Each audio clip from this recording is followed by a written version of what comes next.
গল্পের রাজা। সাবস্ক্রাইব নাও।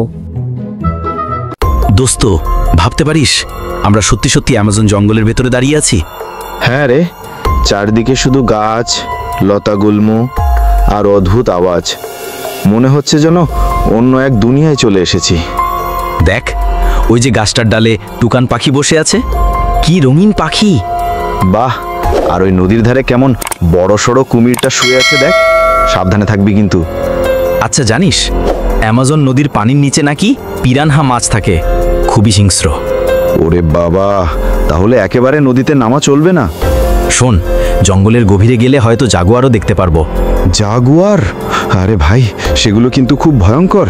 আমরা শুধু দূর থেকে দেখলেই ভালো। ঠিক বলেছিস, তবে এটা ভেবে ভালো লাগছে যে এই জঙ্গলেই পৃথিবীর সবচেয়ে বেশি অক্সিজেন তৈরি হয়। তাই তো একে সবাই পৃথিবীর ফুসফুস বলে। কিন্তু দোস্তা, যদি এভাবে মানুষ গাছ কাটতে থাকে, আগুন লাগাতে থাকে, একদিন হয়তো এই সৌন্দর্য থাকবে না। তাই তো আমাদের প্রতিজ্ঞা করতে হবে, আমরা প্রকৃতি রক্ষা করব। হ্যাঁ রে, অ্যামাজন বাঁচলে পৃথিবীও বাঁচবে। ঠিক বলেছিস, এই জঙ্গলটা সত্যি এক বিস্ময়। এই চ্যানেলের কার্টুন ভিডিওগুলো যদি আপনার ভালো লেগে থাকে তাহলে এখনই চ্যানেলটি সাবস্ক্রাইব করুন এবং বেল আইকনটি চাপুন। তাহলে আমাদের নতুন ভিডিও আপলোড হলেই আপনি সবার আগে দেখতে পাবেন।